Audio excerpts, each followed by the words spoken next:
So what we're going to be talking about today is how to do quantitative research in the area of mental health on the internet.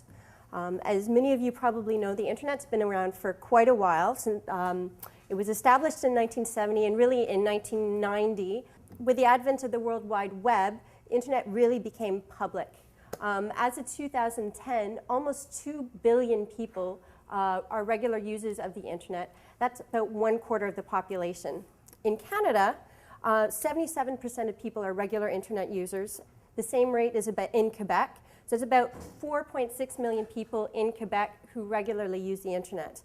Canada is the #1 country in North America in terms of internet use. So we use the internet more than people in the United States, for example. And we're the 11th country in the world, with the other countries that are ahead of us tending to be the northern Scandinavian countries.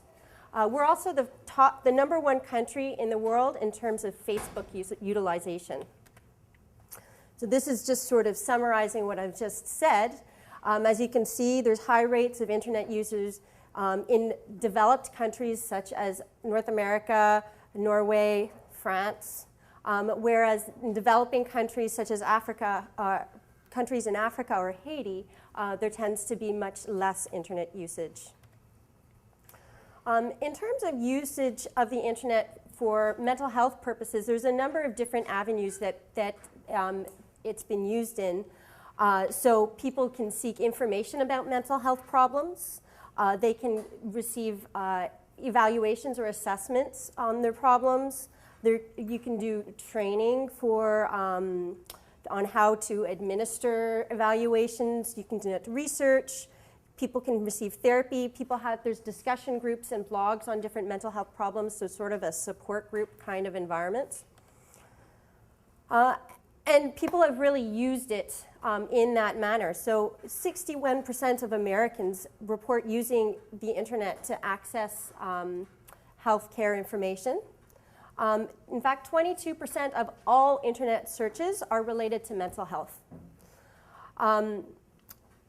There are some limitations to this. There's many of the websites that have mental health information can have false information, and a small percentage even have harmful information.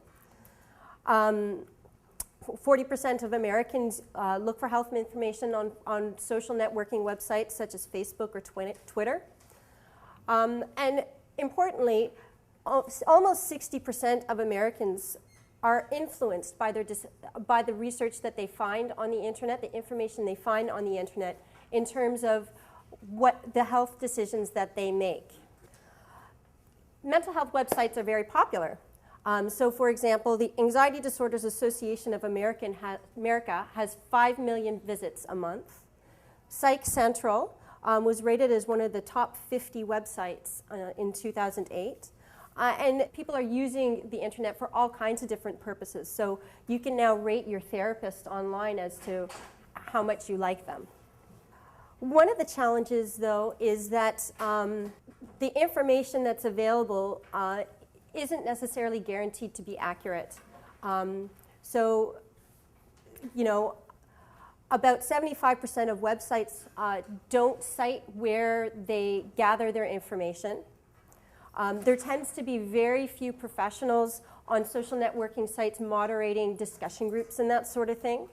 But there are attempts to try to change this. So for example, we have the Health on the Net code, which is basically a code that's been put in place that websites can sort of subscribe to should they meet certain quality criteria.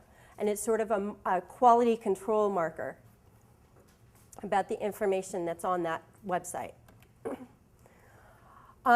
Another avenue, rather than just internet websites, there's also blogs. So blogs are very popular. There's 120,000 new blogs every single day. But 45% of these ones are abandoned within 3 months. And the number of blogs changes depending on what's going on in the world, depending on the types of traumatic events. So for example, here you can see that following Hurricane Katrina and the London bombings, there was a large spike in the number of blogs that were posted on the internet. But this really seems to be a developed world phenomenon. As you can see, there's a much smaller spike at the end there following the earthquake in Pakistan. So at least in the developed world, people are using the internet to connect, to touch base, to seek social support following traumatic events. People are also using social networking to address mental health issues. So there's many groups on social networking sites such as Facebook, specifically dealing with different types of mental health issues.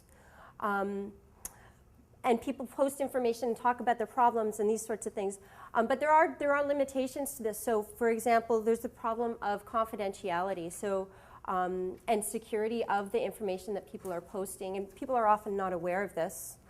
There's also, again, the problem of the quality of information. There's very few professionals on these websites, so the information that people are sharing with each other can sometimes be of dubious nature. And there's also really concerning websites or groups on these websites, such as pro-suicide groups, pro-anorexia groups, pro-cutting groups. So while these can be while these discussion groups can be a very enriching and supportive environment, they can also be damaging at the same time. This is just an example of the number of questions that are asked on Yahoo Answers, which is basically a forum where people can post a question and anybody can answer, and you basically vote on what's the best answer. So as you can see, that many people are posting questions about mental health issues.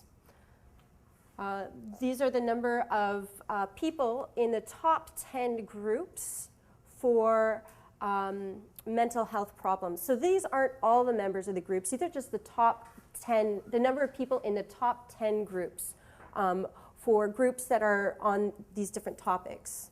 So as you can see, again, especially with autism, there's a very large number of people in these groups.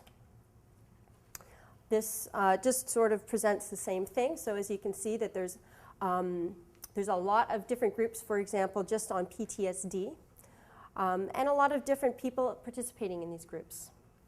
So that's sort of just a brief introduction on to what mental health is on the internet. And now let's focus in a little bit more on research on the internet. So people can conduct research in a number of different ways on the internet. You can evaluate the efficacy of certain treatments or assessment tools. You can observe websites. So you could observe a Facebook group on post-traumatic stress disorder and examine people's behavior in sort of more of an observational style study. You can conduct traditional web-based studies, so administering a series of questionnaires online. And on a more basic level, you can simply just recruit participants for a study that you're conducting in person. We're going to just focus on the last two during today's talk. So this is just to demonstrate that the internet is very accessible to people, even following a traumatic event where we might expect they don't have power. You know, phone lines are down, so they can't contact people. The internet seems to persist despite this. So for example, in Haiti, there was, you know, people would put up via Google, there was a person finder app. So people could search for people that they're looking for or post a message saying, hey, I'm here. So the internet's very powerful. So we should be taking advantage of this and using the internet to conduct research. So first, let's talk about getting our sample.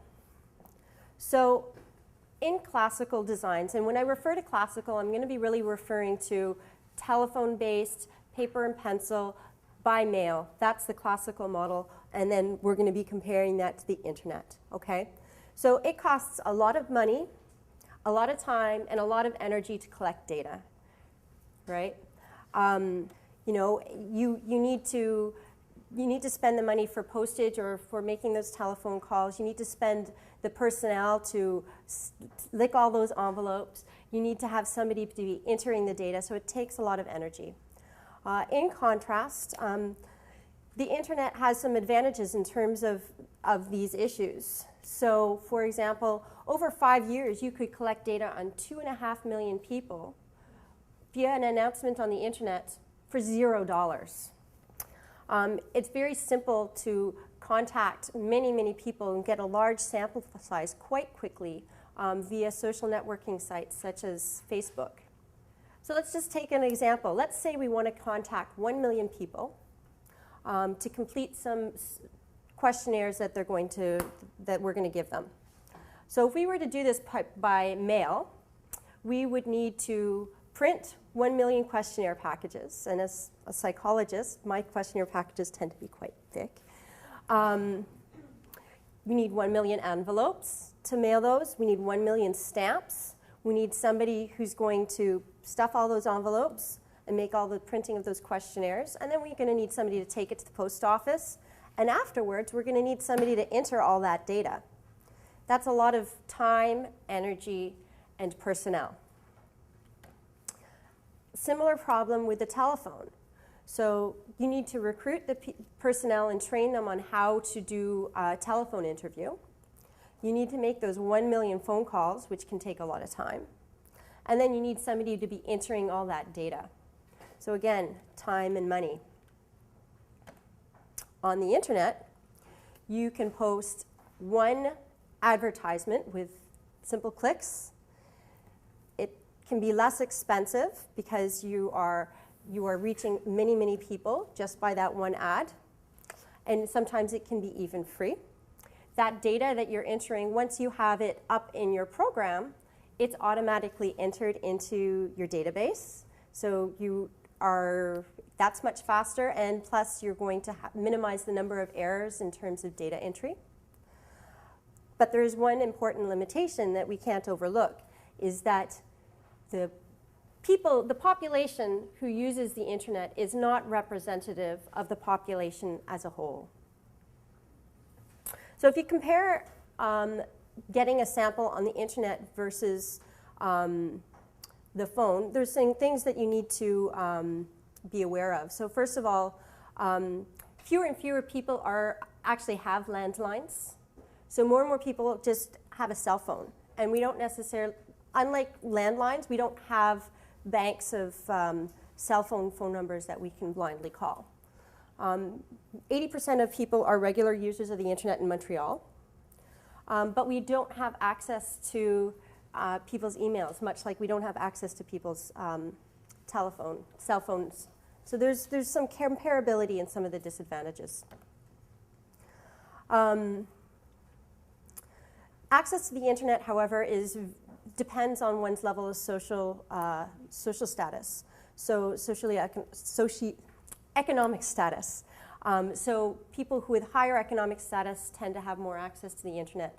But you could work around this. So, possibly you could have people with lower SES complete their questionnaires in your lab or at a public place. You could bring a portable laptop to them. You could possibly consider combining results from the internet and the telephone and then examine if there's differences. So I think if we think creatively, we may be able to surmount some of the limitations. But for the time being, it is generally difficult to recruit a representative sample on the internet. And it's also important to note that even though many people may click on your ad, your actual rate of response of the people who complete it is very low. And even the rate of response of people who see the ad relative to those who actually access it is very low. And we'll talk about that in a little while. So really, the internet right now, it's best used probably for studies where we're looking at using a convenience sample. So if you were going to conduct a study and you were going to use an undergraduate student population, then you might want to consider using the internet because you're going to have similar biases.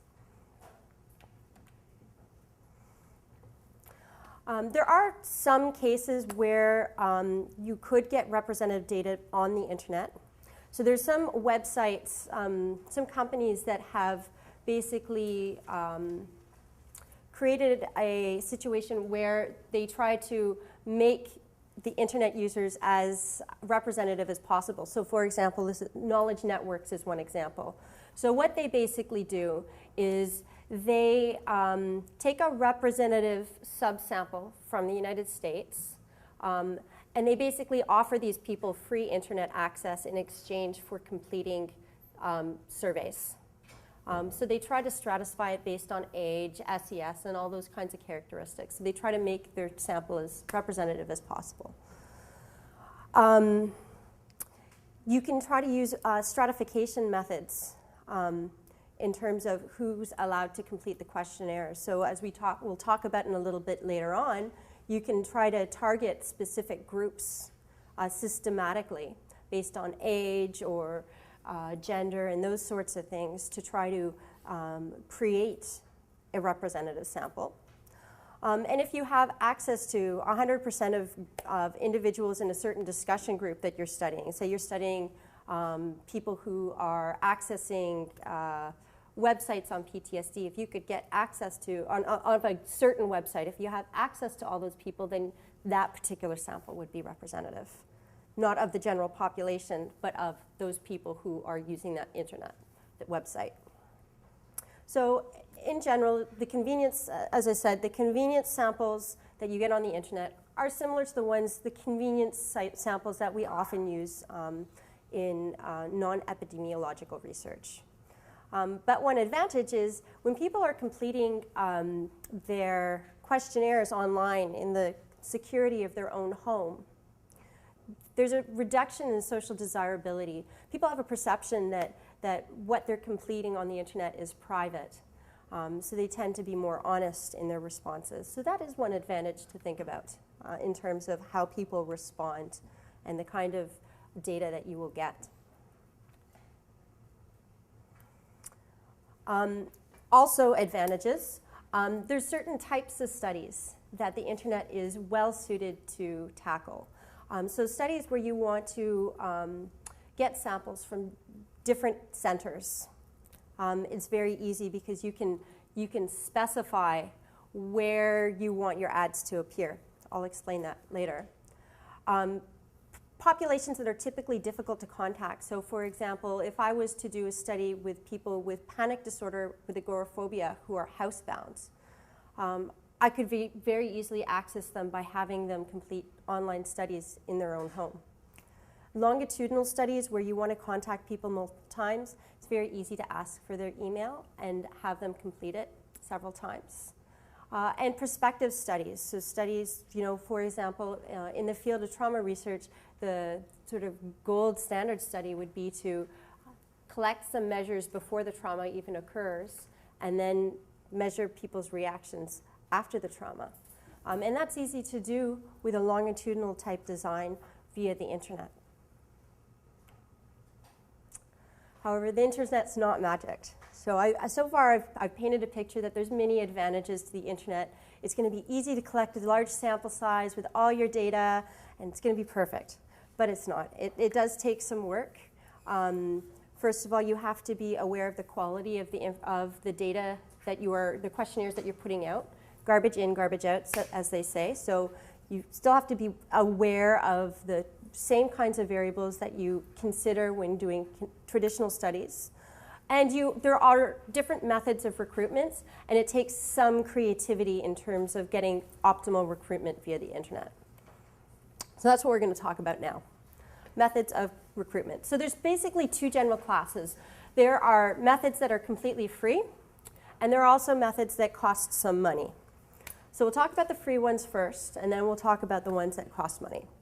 So free ones are basically you can post your announcements on certain websites. So for example, you could ask the administration at UQAM, for example, whether you could post an advertisement to your research. if you're accessing a certain population, you could ask, so for example, if you were studying autism, you could ask for permission to post websites, your ad on an autism website. You can post your announcements on social networks, on Facebook, for example. So you could post an ad on your Facebook page for people to click on, and hopefully your friends see it and they pass it on to their friends and so on. You can post your ad in groups. So if you have an autism group, you could post a comment saying, hey, come do my study. The advantage is that it's free, but the disadvantage is that it tends to result in fewer participants than some of the costlier methods. So these are just a few examples of where you could post it. So these are university websites, for example. This is a special journal on victimatology. Here's a Facebook page for that, and you could post it here. So for example, here's an example of ad that we posted for research we were doing following the earthquake in Japan. You could post it on a website or a Facebook discussion group on PTSD, or on specialized websites about the certain mental health problem that you're interested in studying. And these are also examples of websites from the Douglas Hospital internally that have been posted. So let's talk about methods that cost money. So you can basically post post your ad on websites like Facebook and Google for a cost. So I should be clear that this is different from posting an ad on your Facebook page or posting it on a discussion group. This is actually an ad that appears sort of randomly on different people's Facebook pages. So this is a little bit different. Or if anybody's done a Google search, you always see on the side, you see the Google AdWords. So they'll, you do a search and then there'll be some related advertisements that come up. That's Google AdWords. Okay. The advantage to these is that your ad now gets more visibility, and you're able to control certain variables. The disadvantage is that it costs money. You may be, because of some of the limitations, you may be contacting people who aren't interested in your study. And it also, the frequency of response sort of depends on a lot of different factors. So for example, in the seasons, you're probably going to get less response in the summertime because everybody's out enjoying the weather rather than in the middle of winter in a snowstorm. So you're able to control certain variables. So you can control the location of where these ads are distributed. So each computer has an IP address that indicates where in the world that computer is. So you can specify, like, I want to just contact people in Quebec, for example. On Facebook, you can also limit who your ad goes out to based on certain demographic variables. So for example, age, gender, the language that they speak, level of education, their interests, their level of work, the type of work that they do. And you can also specify at what time during the day you want your ad to go out. So if you are studying insomnia, you might want your ad just to go out in the middle of the night. Google AdWords is a little bit different. You can still specify certain things. So you can still specify where in the world, but you don't have access to the demographic information. So you can specify rather based on the types of keywords that the person used, and also at what time of the day your ad is posted. So in terms of cost, there's two different options that you can select in Facebook. So there's basically the cost per number of times that your ad appears. The other one is the cost per click. So you pay by the number of people who click on your ad. The rate of the cost per ad tends to be a bit different, but generally in our experience, the cost per the cost per click is more advantageous than the cost per posting, mostly because of the rate with which people actually respond to your ad. And you'll see that in a minute. You need to be a bit creative in terms of thinking about how you want to present your ad. And sometimes it often takes 5 to 10 tries of sort of piloting different sort of advertising banners to figure out what's going to work. It's useful to use an image. You should make sure your text is clear. And most of all, think about why, if you were a participant, why would you want to complete this study? Are they completing it for money? Are they completing it because they have a certain problem and they would like some information or insight into their problem? You want to think about this, and you want to make sure that your ad reflects this so that you minimize the number of people who click on your thing and kind of go, oh, I'm not interested in this, and stop. So this is what you would, if you were to advertise on Facebook, this is what you would see. So you would be able to provide the link to your questionnaire, okay? Then you have a title and you have the body of your ad. And as you can see, this ad is for Japan. So our title is Events in Japan, and we only have 10 characters left. So you have to be very concise in terms of the number of words that you actually use. And the same with the body of the text. So have you been keeping up with the events in Japan? Take part in our study. 5 minutes. We only have 54 characters left. So again, be creative and think carefully about how you want to present your ad. And you can try out different things and see what you get too. So here you can target, this is where you can target information. So here we're targeting everywhere in Canada, people over the age of 18, men and women, and we're leaving all the rest. And this little box over here tells you exactly how many people you're contacting. So 16 million people in Canada. Now that's not 16 million people who are going to click on your ad, that's just the potential number of people that you could contact.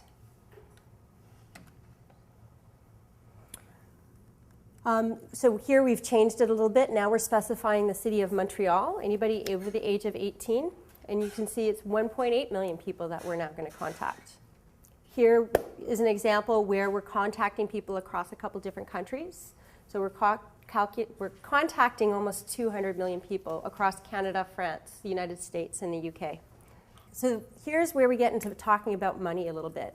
So in terms of pricing and schedule, you can set a daily budget. So here we've set our daily budget to be $15 per day. Okay? And this is where you have your choice of cost per click or cost per ad posting. Okay? And basically you're posting a bid based upon how much you want to pay for each click or how much you want to pay for each ad posting. Okay?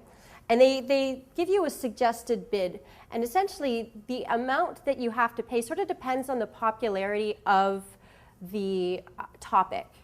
So for example, earthquake in Japan at the time we did this was probably much more costly than it would be right now. And essentially, the amount that you're going to pay will determine how high up in the hierarchy your ad will appear.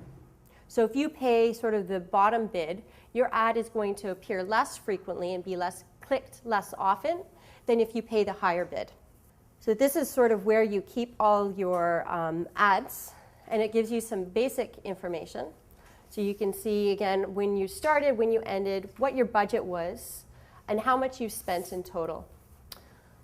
So this provides a little bit information about sort of the response, the type of response that you're getting based upon the bid that you've made, for example. So it gives you the number of people who've clicked. So for example, here, this ad has appeared over 10 million times. It's been clicked on 1,776 times. So the rate of people clicking is less than 1%. But that is pretty, it sounds like a really low number, but it's actually pretty typical for internet-based research recruitments. Okay? It gives you the average cost that you've paid per click and your total amount that you've spent. And this is your average cost per the ad that you've posted. So as you can see, the cost per click is more expensive than the cost per posting. So this just provides you some more data in terms of how your ad is received. So you can see how many people liked it, how many active users activated it, and those sorts of things. So this is what you would see if you were doing Google AdWords. And as you can see, it's a very similar sort of format to the Facebook ad. So again, you can give it a name. You can select the countries and the language that you want to access. You set your budget, all the similar sorts of things. Okay. But you can do fun things like pull up a map and decide where on the map that you want to access. So here we've decided we want to talk to people, we want to access people who are in Quebec and people who are in France. You can also be even more specific. So you can choose a certain point in the map, and you can be so specific as to say, I just want to contact people within a 1 mile radius. So here, this is the Douglas Hospital. And we've decided we just want to contact people who fall into that area.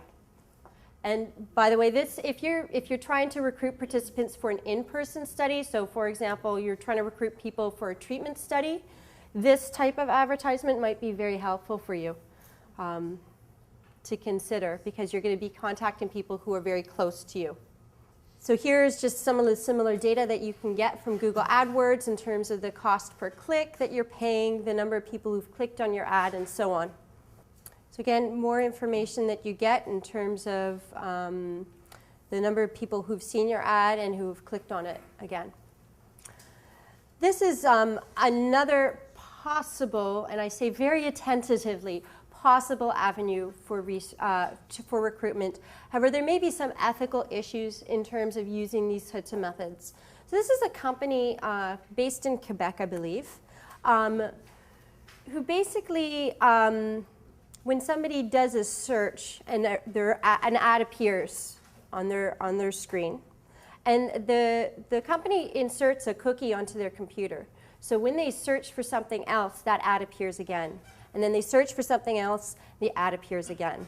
So it's a very clever marketing strategy, because we know that the more times people see something and the more familiar it is, the more likely they are to access it. But it's a little bit intrusive in that, you know, they haven't consented to put a cookie on their computer. So it's a cookie, for those of you who don't know, is just a small little piece of information that's deposited on the computer to identify it to that specific program.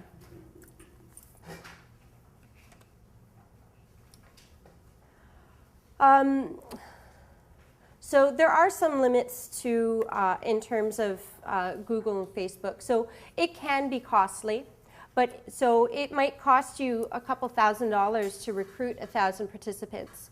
But if you think about the cost relative to the cost of recruiting via telephone or the cost of recruiting via the mail, the differences are quite minimal. In fact, I would say that there's still an advantage for the internet. The rate of people who click on your ad is very, very low. So less than 0.5% of people tend to click on the ad. So your typical rates are 0.01 to 0.05%. And even if they click on the ad, it doesn't guarantee that they're going to complete it.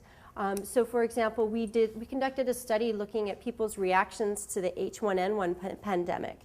And we had about 1,050 people completed or started the questionnaire. But after I removed people who had more than 10% of the data missing, I was down to 817 people. So there is quite a few people who, you know, start, answer 1 or 2 questions, and then leave. If you recruit via Facebook, for example, they tend to be between the ages of 18 and 35, the people who are on Facebook. So again, your sample's not necessarily representative. But in most other respects, Google and Facebook are fairly comparative, though as Christophe said, there are some advantages to using Facebook for research purposes. One piece of advice that we have is generally to try to use multiple methods to recruit. So don't decide just to recruit via Facebook. Try a couple of different methods. The more you contact, the better, the more advantage you have. So let's talk about now the issue of consent. So this is just an example of a consent form we've used on internet-based research.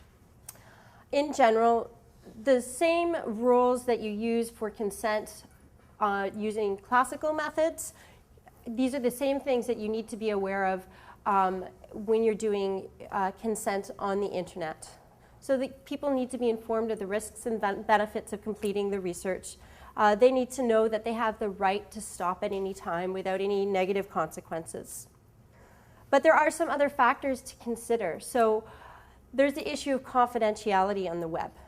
So, you know, if somebody goes and starts working on a study, stops, and walks away, anybody can read the website. Or even if they minimize it or go to a different website, all that it takes is pressing the back button enough times for them to see their data. When data is transferred from the person's computer to the server, it's sort of vulnerable a little bit. And you need to have some sort of method to make sure that people understand their rights and that they've read the consent form.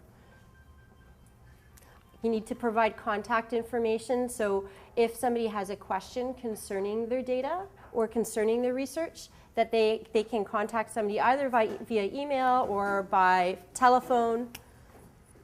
And you need to be a little bit careful about what you're using the internet for. So, you know, if you're interested in looking at suicide, the internet may not be the best place to do that research unless you're just having a questionnaire on general suicide,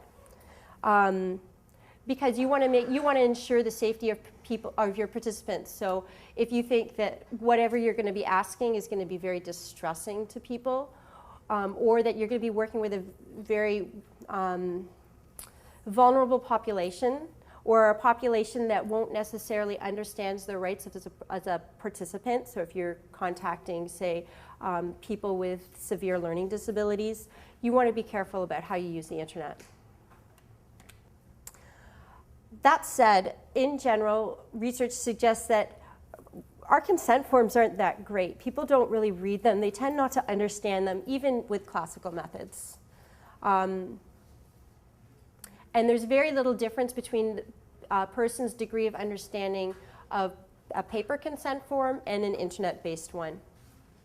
So if the risks are minimal, you may be able to do internet-based research without a problem with the consent form. If you're really concerned about people understanding it, you can add a question or two at the end of the consent form to make sure that they've understood the data. So I've talked about this a little bit in terms of the confidentiality. So people can keep pressing the back button. People can leave the screen illuminated so it's easy to read off somebody else's screen. Data is somewhat fragile when it's being transferred from the computer to the server. You need to be aware of who has access to the server. So if you're using a server that's not, that you don't know where it is, so it's the survey software company's server, you need to know who has access to that server. And you also need to, as in with classical methods, to ensure that that identifying information such as names, emails, are kept separate from your unidentifying data, the data that you're interested in analyzing. So let's talk about the other end of the study, the debriefing. So here's an example of a debriefing form that we've used. So, as with any research, it's important to debrief participants at the end of the study. But the challenge here now becomes that if people leave the study early, how do you make sure that they're debriefed? Right? If somebody in classical design, and they're right in front of you, decides, I don't want to do this anymore, you're right there, you're able to give them the debriefing form and tell them about the study. you need to ensure that people who leave the study early on the internet also have the same opportunity. One way to do this is on each page, on each web page that you have, is to provide a quit button so that when they press quit, it automatically opens up a new window with your debriefing form. It's also helpful to provide, again, your email address and contact information should they have questions. And if you're dealing with people who are sort of a little bit more vulnerable, so if you're studying, say, depression or something like that, you might want to have some links on your debriefing forms to reputable websites about depression. So you might want to link them to the Ordre des Psychologues or CPA and those sorts of things. But in general, it's important to note that research suggests, we're always very worried about causing harm to our participants, and that's a very good thing. But don't stay up at night worrying about it, because in general, there appears to be, our research appears to have very few negative effects on participants. Our research suggests that this research suggests. Okay, so let's talk a little bit about technical issues.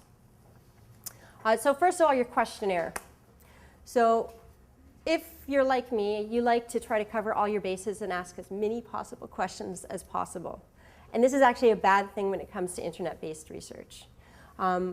First of all, you want to be aware that the validity of your questionnaires changes or could change. So you want to assess the validity and reliability of the questionnaires that you complete.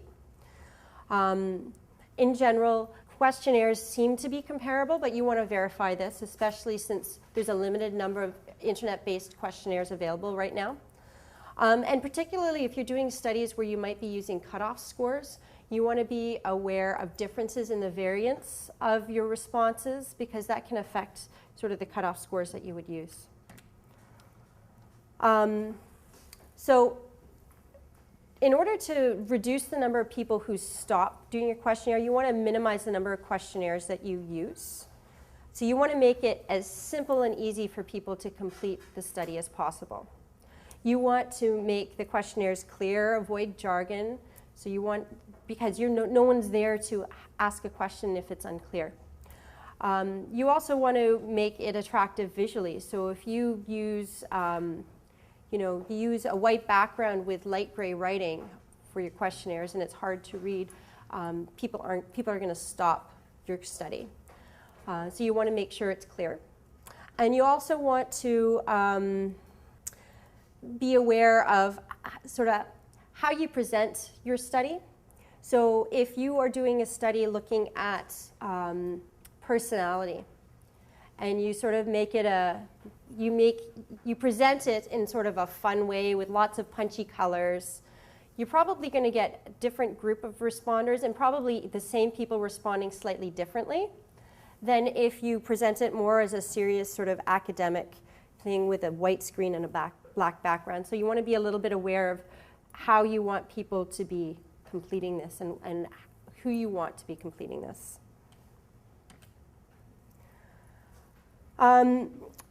You can also include in your database certain indicators. So you want to screen your data after you've collected it.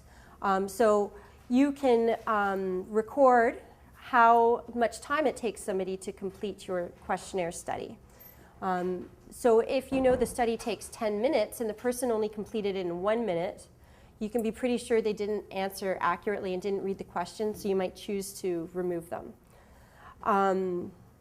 You want to look at, see how much of the data the person completed and decide at what percentage of the data do people need to have completed in order for you to keep that data. So for me, I've used a cutoff of 10%. It's a little bit arbitrary, but it sort of depends on how stringent you want. Are there certain measures that are more important than other measures? These are all things you want to consider. And if you notice that somebody's just responded with a 1 all across your data, you might want to remove those too. So you want to look at the patterns in the data, in the responses. And this is something that people tend to be quite concerned about, is, well, what if the same person completes my study 20 times? How do I know that? So there are methods to identify, you can't identify the person, but you can identify the computer. So there are ways to do this. You essentially use a cookie, as I mentioned before. So it's a piece of information that's put on the person's computer that basically identifies them, that computer has done this questionnaire. So you can use it for a couple of things. So you can use it to prevent the same computer from completing this study more than once. You can also use it so that people can start the study and then come back to it later on, so that the server will know that it's the same participants. But in terms of using it to prevent people from entering it multiple times, there is a disadvantage to this, especially if it's a household with multiple computer users but only one computer. If you prevent that computer from accessing the study again, you prevent multiple people in the same household from doing that study. But in general, the rate of the number of people the rate of having the same IP complete the study tends to be very low. I think that in our study there was less than 10% with the same IPs. That's Internet Protocol, and that's the little number that defines that computer, by the way. And in general, whether you analyze the data with or without multiple IPs or identical IPs, it doesn't seem to have a significant effect on the results that you get. So it may be something that you don't need to be too concerned about. There's also some suggestions on, if you don't want to use that, there's also some other ways that you can identify people. So you can ask for some personal information, such as driver's licenses and stuff like that. There are problems to that as well, because people don't like to give out personal information. If you're doing a longitudinal study, you can ask for people's email addresses, so you can identify people that way. And you can also, one way that you tend to get the same IP is that if somebody closes or goes back on their computer, presses the back button, and then starts the study again, then all of a sudden you get the same IP. So if you provide a return button as well as a quit button, then your server knows that it's okay, not to worry about it. Okay, so let's talk about the server. So the server is essentially the high-tech computer where your data is stored, okay, and where your questionnaires are stored, okay. Based upon the laws in Canada, you need to make sure that the server where your data is stored is in Canada. And essentially the reason is that wherever the data physically is, which is where the server physically is, those are the laws that govern that information. Okay? So you could, for example, use the server at UQAM or whatever institution you happen to be at. That's often a good place to store your data. It should be encrypted, but you should make sure that the researcher has access to the data at all times. So as I mentioned, essentially, basically the laws state that where the server is located is where the rights are for that piece of information. So the reason why you want to make sure that the servers in Canada is because the laws differ from different countries. So for example, if you were to use the surveymonkey.com server, the data is stored in the United States, and that means that American authorities have access to that under the Patriot Act. So you can't guarantee the confidentiality of the data because now they have access to it. The American authorities could access it if they wanted. Unlikely, but it could happen. And you need to be particularly concerned with this if you are collecting identifying information. So you're responsible for that identifying information. It's less of a problem if it's completely anonymous. In terms of programming, you could program yourself from start to do a questionnaire but you would need a lot of training in terms of programming. There's lots of websites available to do it. Don't recommend programming it yourself. If you know a programmer, you could do it yourself with the help of a programmer, but don't do it completely by yourself. But there's many great websites. You want to approximate your paper version as much as possible. And one thing to note is think about how people are going to respond to it. So you want to avoid sort of free-form blank boxes because people can enter stuff in very different ways. So for example, if you ask people to type in what country they're from, you can get multiple responses, especially for some place like the UK or the United States. So one of our colleagues told us about, she was doing a study on 9/11, and they had to say what country they were in, and they got 17 different versions of the United States of America. So then they had to filter out and see and make them all the same. From a purely research perspective, it's great to do the internet-based research because you can avoid having all those missing data points.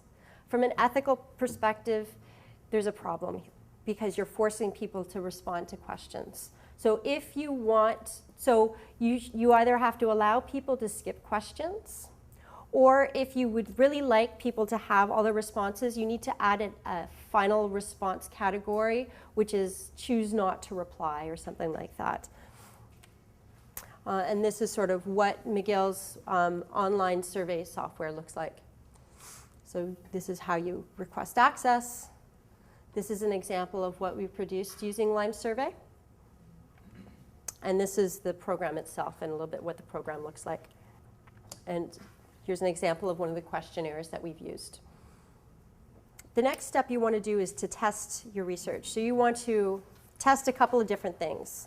You want to see how well your publicity works. So you might want to try a couple of different approaches in terms of that.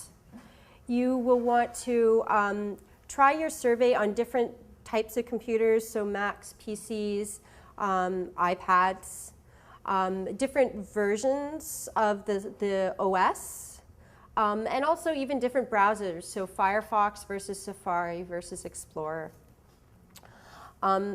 You also want to test that the transferring of the data from the server to your software, your statistics software works. So for example, if you've got 10 questions and the tag for the first item on each question is item 1, when it gets transferred over to SPSS, for example, item 1 will be overwritten each and every single time because it's not a unique name. So these are things that you're going to want to be aware of and to try out to make sure that you don't have these problems, because you don't want that to happen and discover it at the end of your data collection. So just to wrap up, let's just talk about a couple of future directions that internet-based research could go in. So more and more people have smartphones, iPads, and those sorts of things. And we haven't really mastered using this as a research tool yet. So I could see doing great research, sort of diary-based research using these kinds of things because people always have their smartphones with them. In terms of new technologies, there's always new technologies, so you can start to add multimedia and those sorts of things, but you want to be a little bit cautious about that. If you're using the cutting edge software and programs, you run a risk of limiting the number of people who can complete it because not everybody has the most up-to-date software.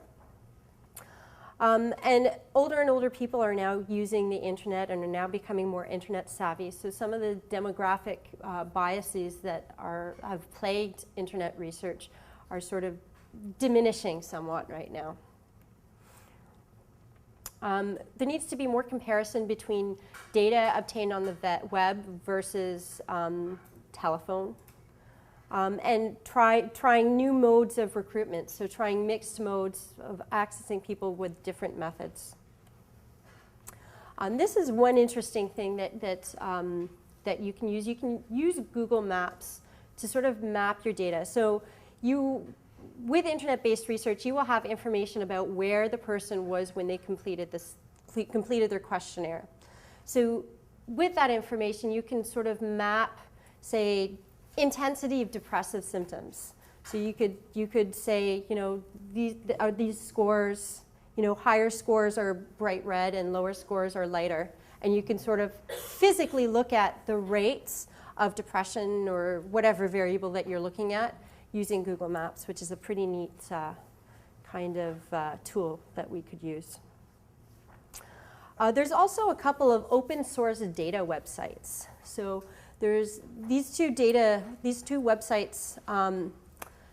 Researchers can submit their data, sort of all anonymous data, and for other researchers to have access to it, to look at it. So it sort of opens up the opportunity for collaboration, the opportunity to share data among different researchers, which is quite exciting.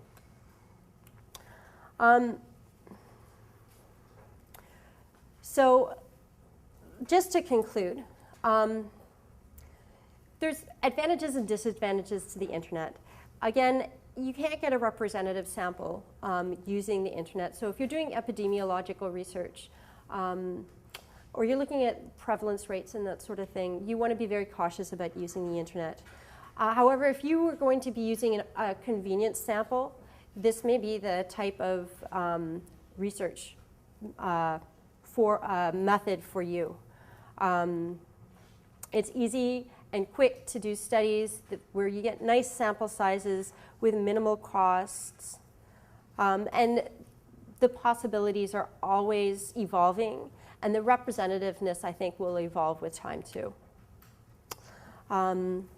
If you want to know more details, this is a book that I published with my team, Alain Brunet and Christophe Hebert, that covers anything, a whole range of topics on internet-based research, ranging, not just research, but internet and trauma, ranging from e-therapy assessment to research. So if you're interested, it has a lot of great general information. That's it.